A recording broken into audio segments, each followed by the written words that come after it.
to At the Disney Movies with the Hearts. I'm Kelly. I'm David. And this week, $1 Million Arm and Game Plan in Die Hard gets sucked into a time machine. Time warp. Time warp. Yeah, I guess it's not technically a time machine. Warp time. Hi, I'm Spencer Breslin. I'm you. I'm a mealy-mouthed little turd. The Kid from the year 2000. For Russ Duritz, time is money. Stop crying. Try. No, I mean right now. You're giving me a headache. An image is everything. Jerk. You lousy jerk. Jerk. Jerk. If you get called a jerk 4 times in the same day, does that make it true? What, only 4? Did you get up late? David's having struggles this morning. Yep. What a strange and heartwarming movie. Yeah, it's shockingly effective for such a tropey movie. So I'd seen this before, and I didn't really remember anything about it. I feel like I had seen pieces of it, but I'm starting to think that I just saw the commercial with the kid and him being like, I have no dog, no chick, and no jet. And I don't fly jets. Yeah. And him being all pissed off. That was basically, I think, what I remember. Yeah, no, it's a very odd movie, which we say that about a lot of these movies, but it's not what I expected, I guess, at all. No, not at all. Even though I'd seen it before, which is... That is saying something. But I was really young. I mean, I think I was 11. Yeah. So... I don't know, but it's, yeah, so you liked it overall initially? I did, because... What a strange role for Bruce Willis. I actually thought it was perfect. It's one of the things, as soon as the movie kind of opened, that I liked the most about it, is I like the put upon Bruce Willis. There is nothing wrong with me. Take your phone off, you're with a human now. Crabby and kind of... grouchy asshole. Yeah, no, the whole beginning part of the movie I really liked. I like his character, but it's just... This time in his career, this is post Sixth Sense, pre-Unbreakable, where his career kind of started going down a little bit. Yeah. So this just, at this time in his career, it seems like an odd choice for him to do, I guess. I don't understand. Why did he have hair? How did he have hair? Join me. Perhaps you may be able to help solve a mystery. I think when he did Unbreakable, that's when he shaved off his hair. This is like with the last of Bruce Willis's hair. Wasn't he bald in Pulp Fiction? Yeah, but I think he grew it back. He hasn't always been bald. He had hair in Sixth Sense. I never really watched that. That's fine, but he had hair in that movie. Okay. Hair like this kind of hair. Yeah, I got it. Okay. So, let me read the synopsis really quick. On with the synopsis. And you can watch us on Disney Plus, which we did. So this is the synopsis we'll be giving. The Kid. Drama, family, comedy, fantasy. Bruce Willis, Lily Tomlin, Emily Mortimer, and Spencer Breslin star in this hilarious and heartwarming comedy. Successful, high-powered Russ Duritz has spent all of his incredibly empty life forgetting the child he used to be until the day he comes face-to-face. Until the day he meets him face-to-face. Okay, wait. Has spent all of his incredibly empty life forgetting the child he used to be until the day he meets him face-to-face. That was a confusing sentence. Thinking this kid is a hallucination, Russ does everything he can to make him go away, but 8-year-old Rusty, who's anything but happy that he has to grow up to be a loser without real meaning to his life, can't leave, at least not yet. At once funny and charming, this is a magical comedy that's filled with adult-sized laughs. What is an adult-sized laugh? How is that different? Is a child-sized laugh like, hee hee, and an adult's like, ha ha. That was a very confusingly written synopsis, by the way. It didn't really read out the syntax and sentence structure was off. I didn't appreciate that at all. Yeah, Kelly's an English teacher now. It was horrible. And then our homeboy director, John Turteltaub, he did Cool Runnings and While You Were Sleeping and National Treasure 1 and 2. Don't forget The Sorcerer's Apprentice, David. Oh, he did? I didn't see that. Well, it was on his credits. Whether he was like the lead director or just an associate director, I don't know. But that's where we talked about him before with Sorcerer's Apprentice. Could have been. And we'll be talking about him again, obviously, with National Treasure and... Both National Treasures. Yeah, and Cool Runnings. Feel the rhythm! Feel the rhyme! Get on up! It's bobsled time! Which I'm looking forward Cool to. Runnings! Feel the rhythm! Feel the run! something, it's bobsled time. I don't remember what they say. Yeah, that's right. You got it. So yeah, we already talked about Bruce Willis, but... Well, and the writer, though, the Audrey Wells. Oh, yeah, who wrote George of the Jungle and Game Plan. Right, and this, seriously, I meant it. This felt like it had... It definitely had the Game Plan playbook. Vibes. No, it was basically the same movie. I mean, really. Not exactly the same. A little bit different. More heartwarming, for sure. I think it's just the difference between Bruce Willis and The Rock. Because The Rock could not act in the game plan. Yeah. And Bruce Willis is like a master actor at this point. And he's funny, which The Rock is not funny. Correct, sir. If you would have put Bruce Willis in that movie, it would have been a good movie, probably. Yeah, but he's not a football player. Like, no, I know. But you can make any guy a quarterback. Yeah. Hi, Luke. Animal House. Yeah, pretty much. But no, like, even before I read the credits about her writing it, I was thinking during the movie, I was, this has kind of a game plan kind of feel to it. It's the same movie. And it really is. It's a similar year, though, too. Like, time frame. Like, weren't they both written around the early 2000s? No, I think game plan's like 2008 or 9. Is it? It's well late. The Rock didn't really start becoming a thing. He was still wrestling in 2007. Okay. Yeah. Well, so it's a little bit after, but it's fucking ducks. Yeah. Get over there, Lily. God. Either do it or don't do it. Do the thing, dog. The lady that played the news anchor on the plane, and I 100% went through the whole movie thinking that was Kim Cattrall. Oh, I guess the cat's out of the bag. Oh, no, it wasn't. Yeah, like, it was a very good ripoff. They look very... her name is Jean Smart, and I'm just like, okay, a.k.a. like old Kim Cattrall. They look the same person to me. Like, they look the same. It was crazy. Maybe it's because we just watched Kim Cattrall not that long ago. Probably. But to me, they look the same. Yeah, I don't disagree with that. I thought it was her at first, too, but then I realized pretty quickly, I mean, the accent, I don't even think Kim Cattrall could do that. Yeah. So the actor's obviously Bruce Willis, iconic guy. Yippee-ki-yay, motherfucker. A funny little thing about the movies that he was in, and it's almost in a row, but not quite. He was in 4 Rooms, The Fifth Element, and The Sixth Sense. And then this. So he had 4, 5, 6. Oh my god. Whoa. You're ridiculous. Did you come up with that one on your own, or did you... I just noticed when I was writing it down. Yeah, I was like, wait a minute. Ooh, it's a secret. It's a hidden Mickey. Yeah, it's a secret code. 4, 5, 6, Bruce Willis. The 6 degrees of separation from Bruce Willis. Yeah, that's right. Spencer Breslin, we saw him when we watched Santa Claus 3. And the Shaggy Dog. Oh yeah, he was in the Shaggy Dog. I forgot about that. Yeah, he basically did like those movies and something else, and that was it for him. Yeah, he's done. Yeah, it's over. He's kind of an unfortunate looking kid. His sister is the real star of the family. Yeah. She's still acting, right? Yeah, no, she's still doing stuff. Yeah. And then Emily Mortimer. So she's been just like kind of these little tiny side characters in a ton of movies. Like she was in Notting Hill and The Saint, which is an amazing movie, by the way. If you haven't seen it, that movie is great. It's ridiculous. It's one of the most ridiculous movies But ever. isn't she in Mary Poppins Returns, too? Isn't she the... Apparently she's Jane in Mary Poppins Returns, so we'll see her in that. I'm guessing just old Jane. Old Jane.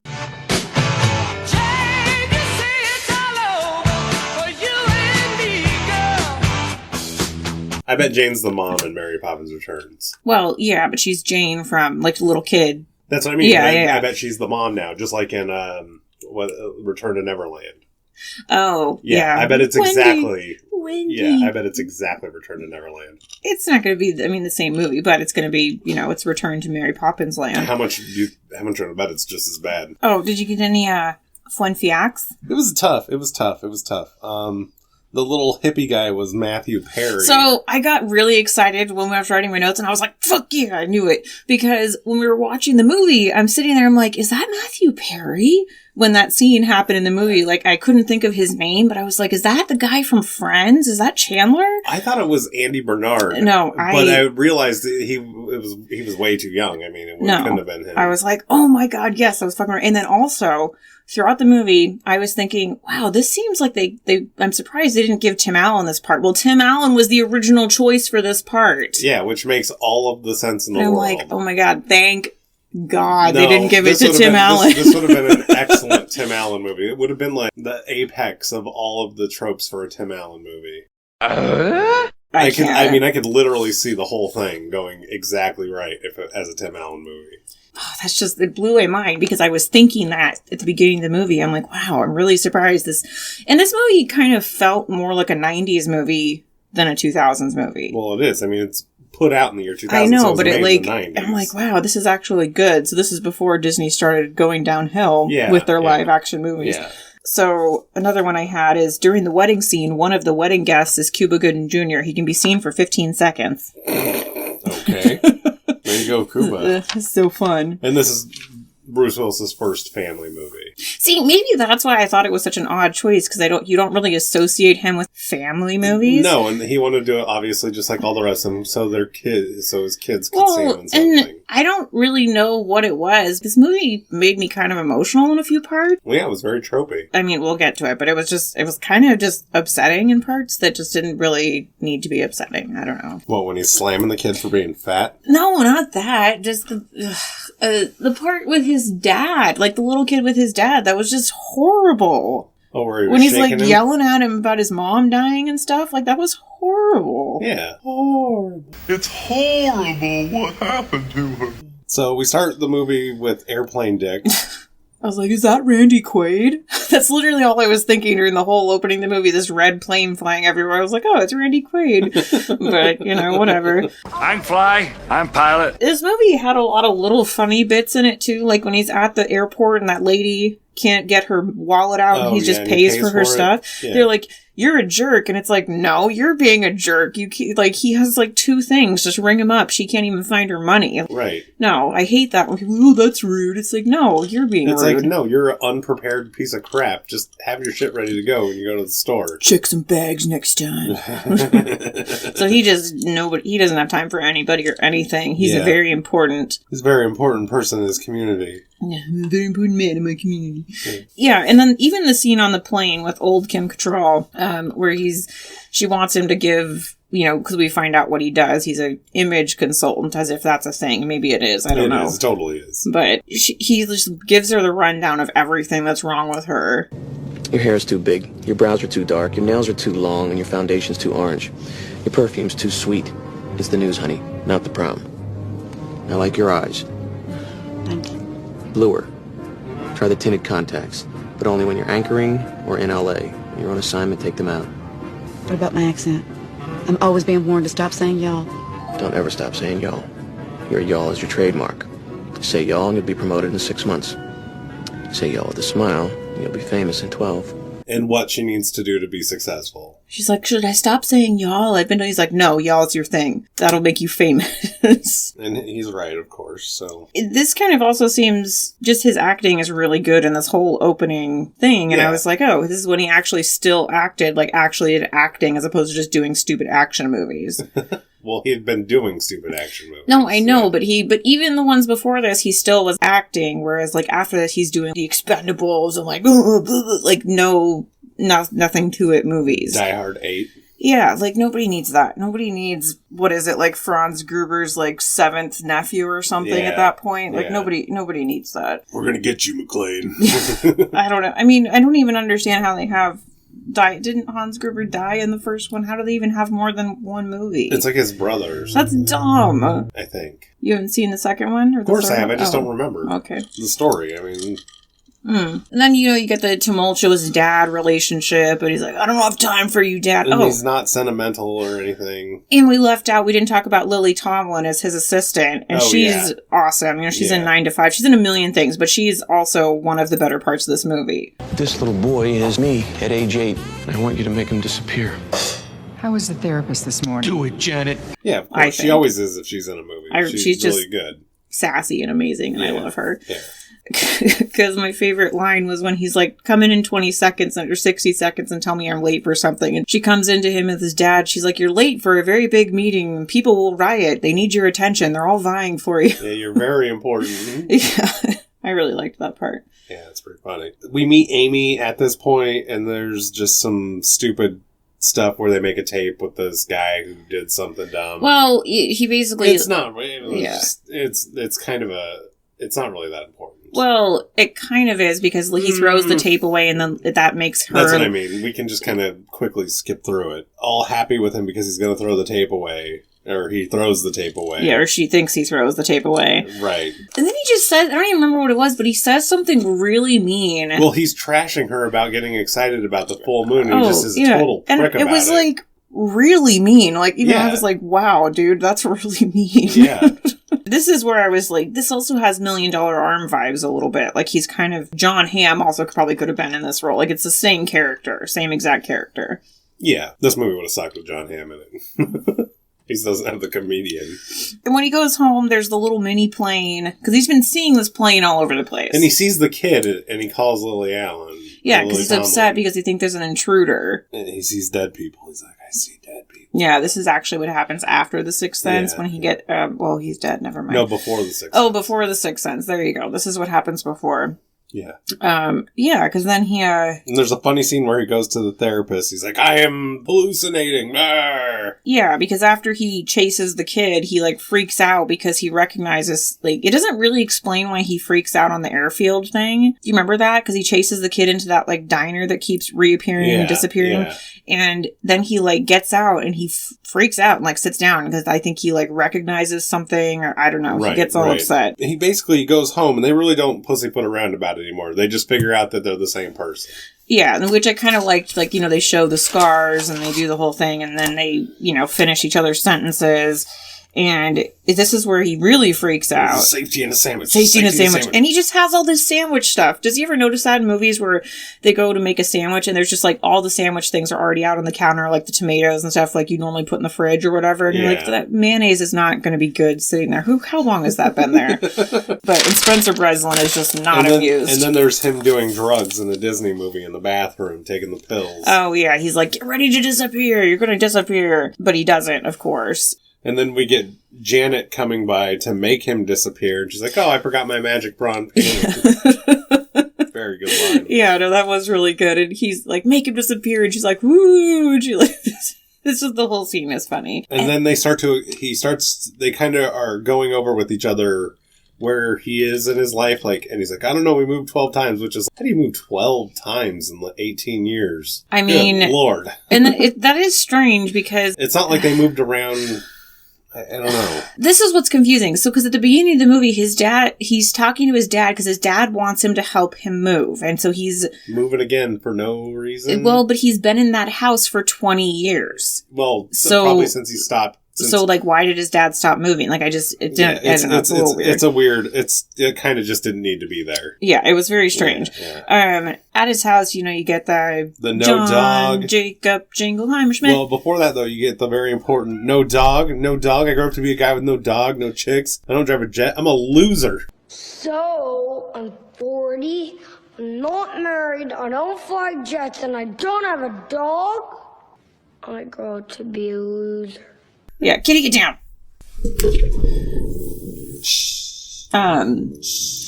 Yeah, because he's calling for Chester, and you're thinking, at first I thought that was maybe his dog, like, as a kid, but no, that's the dog I'm going to have when I grow up. Basically, everything he wanted when he was a kid, Bruce Willis doesn't have, so Didn't do it. And then it's John Jacob Jingleheimer Schmidt, that's my name, too. And I don't know why he makes him sleep outside. Because he's a weirdo. That's just bizarre. I don't know. Like, it's very strange.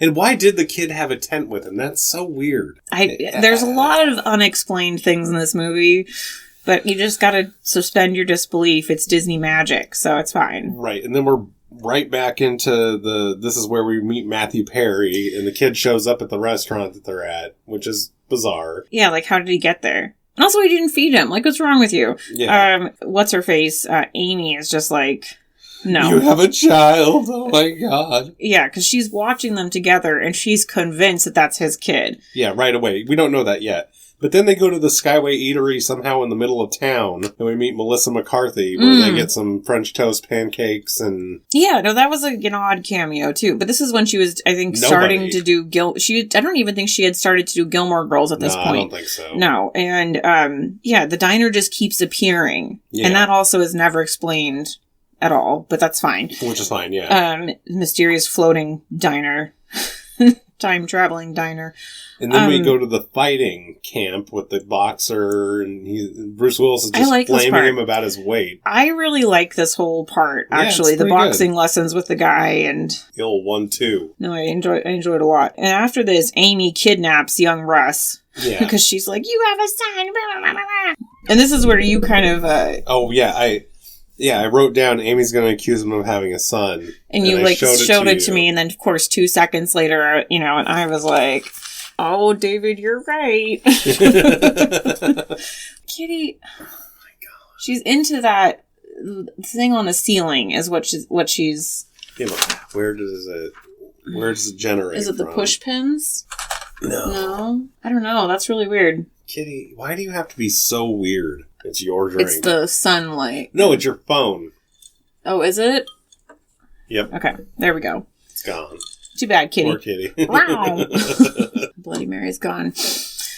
No more BM for Kelly. BM in the PM. So then she faints after she finds out.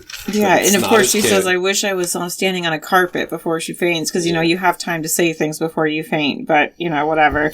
So here's the thing, is I feel like all the way up to the 2000s, fainting was a thing. And now it's never a thing. And it's never a thing, and I've never seen anybody faint in my entire life. Neither have I. It's kind of just an old school tropey thing, is the fainting. And that's, you know, maybe after this they realize that, oh, nobody really does that in real life. Yeah, it was like no such thing. I mean, people do faint, obviously, from like low blood sugar or whatever, but drugs. But they don't faint from shock. Yeah. That's not oh a thing. my god, I have a fainting. That's yeah. And put their hand over their face, you know. This is where she's like, you're not embarrassing, you're adorable. I forbid you to bond with that boy. Because he's very controlling of people. Well, he's her boss, technically. Well, yeah, I know, but still, you can't control people's emotions. Oh, and then we find out where he actually went back to fish out the tape out of the dumpster. Yeah. And she gets very upset by that. But the kid proposes to Amy first. Oh, at the wedding. That's right. And the then wedding. She sees the tape. Yeah, the wedding segment was enjoyable. Well, I liked it, but it was okay. It was fine. Okay. Yeah, that's right, because Bruce Willis is starting to be like, oh yeah, maybe I like this, you know, basic chick. I don't know, but then and then Russ is like, we have to change. Yeah, they have a pep talk. Little pep talk with each other. And he's like, I finally figured out your job. You help people lie about who they really are so they can pretend to be someone else. Yeah, and somehow that triggers them that I need to go talk to old Kim Cattrall again. And, because he sees her on the news, and then he's like, oh, yeah. And she's like, oh, the news lady's like, well, maybe the kid's here to straighten you out, dude. Yeah, no, and actually, this scene where they're in the bar, she's helping. She is helping, but I really like this part, actually. Yeah, it's pretty good. It's kind of like... It's like a real part, a real movie kind of thing. This is where the fuzzies started to come in, because she's like, nobody really knows... Turns out how they think they're going to be, I guess, right? Which I thought, I was like, oh yeah, that's very true. Nobody turns out how you think you're going to be. There's 8 full moons in 3 days, which doesn't make any sense. Like the moon's been full all week, and it's like, no, that just lasts one day. Otherwise this movie took place over 8 months, which it did not. Because they're like, our birthday's in a few days. And all of a sudden, Bruce Willis thinks he's figured out why he came back about some fight, and because because there's this whole montage of like Spencer Breslin talking to Bruce Willis about things that are happening to him in life, and Bruce Willis is like, no, I don't remember that, and all of a sudden he talks about the mean kids at recess or whatever while they're driving. And tripod. It was tripod. That was the other part I didn't like. I was like, oh. And then all of a sudden they go back in time. Yeah, while they're speeding down the freeway, all of a sudden now he's in a 1968 Porsche. And his clothes are different. And his clothes change. Which, so bizarre. And the worst thing about them is they're really mean to animals. Especially this one 3-legged dog. Tripod! Tripod! The dog's name is Tripod! I know the dog's name! I know everything, kid! I know why you're here! This is the event! Vince Kaczynski, the fight! The fight! It was my 8th birthday! How bizarre. Oh no, it gets worse. It wasn't the fight. This is where Kelly gets the waterworks. I did get a little bit of waterworks. I get so emotional, baby.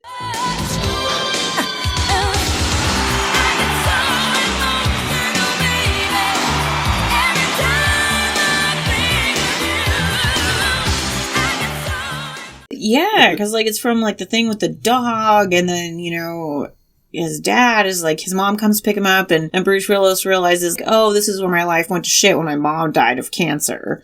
Or something like that. Well, she's sick, so clearly it's cancer. And his dad is a dick about him crying. It's like, grow up, grow up. Yeah, this part was really upsetting. It was kind of like the coach in Air Bud punting the kid with all those balls. It was just that kind of upsetting. I was like, oh my god, stop. This is horrible. Right. I hated it. It was awful. I really hated it. Yeah, it was very similar, but a lot less ongoing and terrible. Just plain emotional abuse, not physical and emotional abuse. And then they go to the diner again, right? The diner shows up again. Well, he tells him that his mom dying isn't his fault. I don't know. My notes got a little shaky here. I went from the fight to... Oh, yeah. Well, okay. And they're talking about the ambulance and it's okay to be crying. And this is one of the only parts where they fail to have a little heart. That part I just didn't like. I just wanted to bring that up. Yeah. And so now they have like the conference of the chicken dogless. What? Well, because they're still stuck with no chicken, no dog. Oh, yeah. Yeah. And then they go to the diner. Then they go to the diner, and there's 70-year-old Russ. Oh, yeah, because they hear guy that they can't see call. They're like, Chester. And like, did you hear what that guy called that dog? Yep. And they run after him, and then it's old Bruce Willis. And they have a dog, and they have Amy. And he has a sick stash. So, because when you get old, you gotta get a man's mustache. It's a sign of age, is this the handlebar mustache. Bruce Willis has a terrible mustache. It's more like, not a handlebar mustache, it's more like a comb mustache. Yeah, like is. It's definitely a fake mustache. Like, it's very fake. I don't know. I think that might be his, and I think it's terrible. I don't think he's a guy that should ever have a mustache. It's not right. It's like, there's something wrong with it. And they keep saying holy smokes like 81 times. Holy smokes. Holy smokes. But I don't, so like, because Bruce Willis is like, yeah, that was me flying the plane the whole time.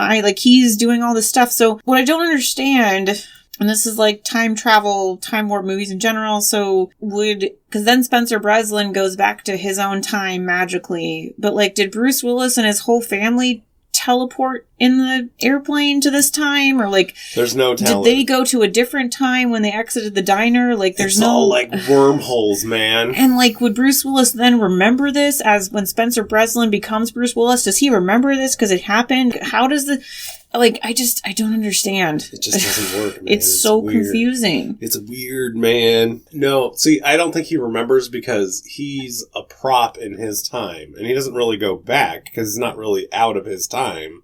So you think that when young Bruce Willis and Spencer Breslin exited the diner, they went into old Bruce Willis's time? They went into the future? Yeah. And then all of a sudden... And then they snapped back into their times with no real memory of what's going to happen. Except for young Bruce Willis does remember. Maybe. He goes and gets the dog and goes to Amy's house. Well, he knows what to do. Yeah. It's very, like... It is very weird. That's any time warp, time travel movie always has that kind of like, wait, but how does this affect this time zone? And is there daylight savings of the mind? I don't... Like, what is going on? I don't know. Like, I'm too confused. But now he's got a chick and a dog, and he's a true winner. And that dog... Okay, there's another thing. He gets the dog, right? At the end when he's 40. The dog is still there. Oh, that's like Chester 7. I don't know, but the dog is still there with old Bruce Willis. Long, yeah. And I was like, no. You did not get that mustache and this old man situation and Amy turn into a grandma in like 7 years. Like, that's not a thing. So that was the only thing that I was like, I don't know about this time warp situation. There aren't really any songs in the movie. It's really excellently scored. There's just a song at the end. Your love lifted me higher. Do-do-do-do-do-do-do. No? What about John Jingleheimer Schmidt? No. Yeah. Don't ever sing that. But it does have a really good score. I hate it.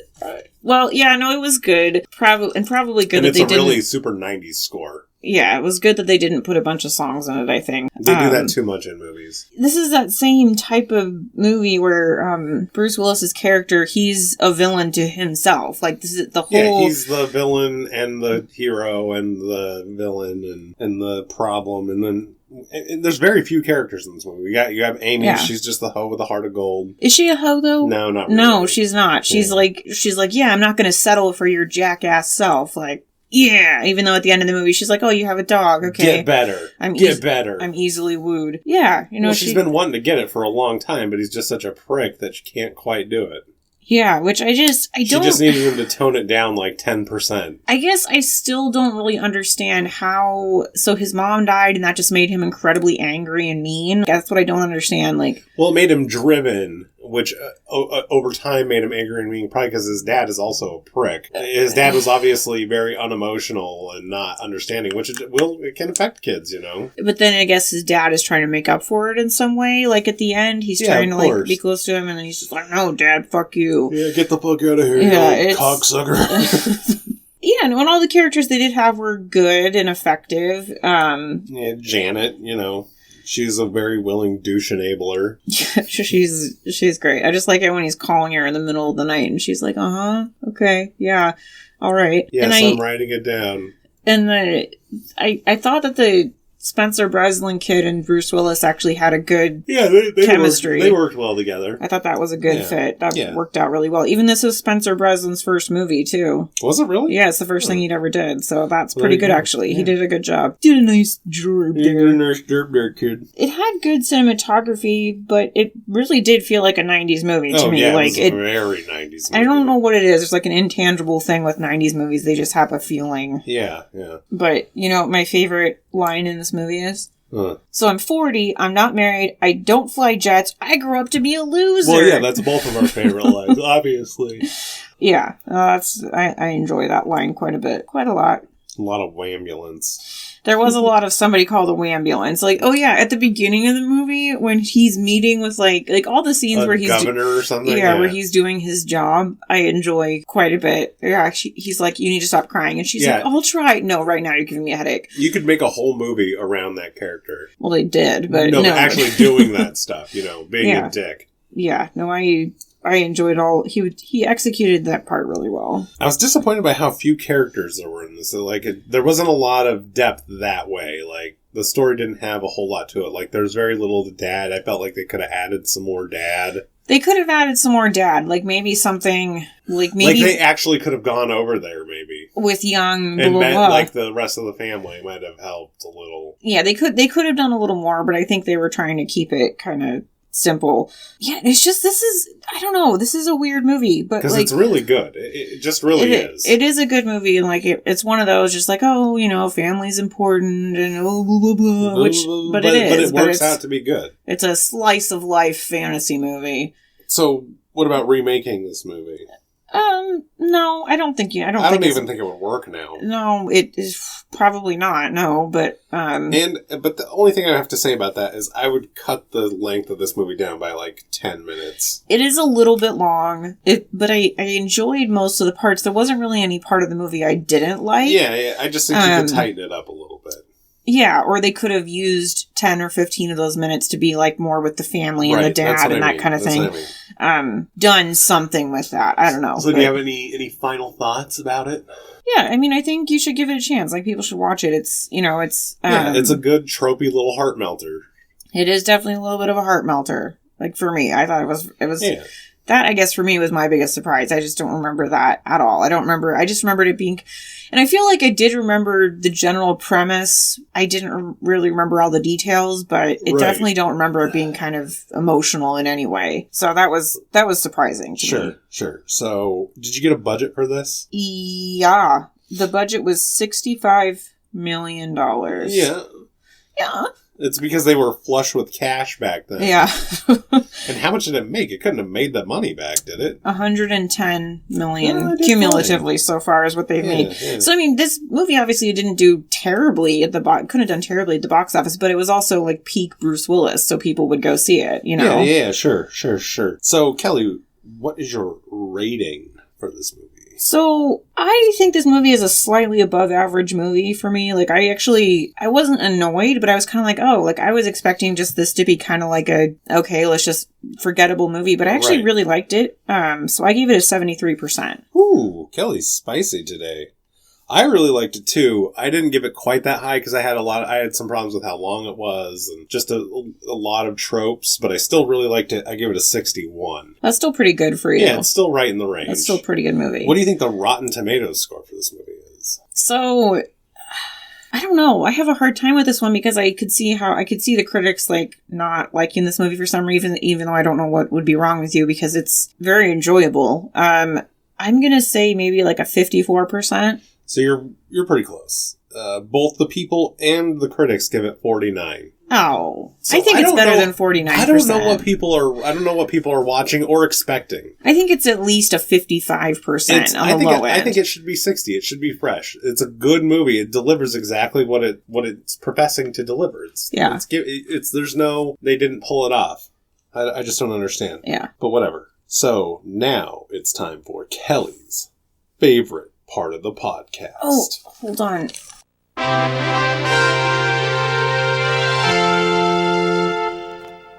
Hold on. I can't. Oh, God. Sorry, my butt was sitting in the seat not comfortably. Not comfortably in the seat. No. So we got number 385.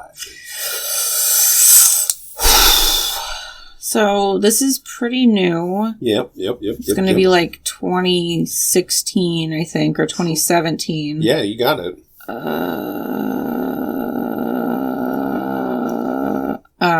I have no idea, but if it's probably going to be some stupid live action movie. Well, you got that right. It's going to be a live action remake of Beauty and the Beast from 2017. Okay, so this... I am not looking forward to this. This will be interesting, though, because I don't think we have one yet that we've done the animated and the live action remake. No, we haven't. This is the first one. Have you seen this? Yeah, I went to the theaters and saw it with Alex. Oh, that's right. Yeah, okay. Hey, girl! I have not seen this, obviously. I obviously enjoyed it because it's Beauty and the Beast, but I have a lot of thoughts about the remake. Let's just say that. I have a lot of thoughts about the remake. We're getting some opinions from Kelly. I mean, you know that Emma Watson is in it, right? No, I don't know anything. Oh, sorry. Okay. That's Belle. Is Emma Watson? Yeah. Hermione Granger is Belle? Yeah. That's so rough. It's Oof. I don't want to know anymore. Okay. Yeah. That is all I'll say. I don't know. It's been a while since I've seen it. I haven't seen it since I saw it in theaters, but I just know that I enjoyed it more than the Lion King remake. That says absolutely nothing. Substantially more. But it still says nothing. I still, but yeah, that was my reaction in the theater to one scene I'll tell you about next time. That was a lot. Exactly. So, we'd like you to like, subscribe. Leave us a review. 5 stars. Write us an email at thedisneymovies@gmail.com. Send a letter via carrier pigeon. Yeah, that'd be kind of cool if you can figure out where we're at. Yeah, just like sing like your What's Her Face from Enchanted. Please deliver this to Kelly and David. Thank you. Remember when she sends the flowers? Mm-hmm. I do. That's what they should do. But for now, this has been At the Disney Movies of the Hearts. I'm Kelly. I'm David. Bye!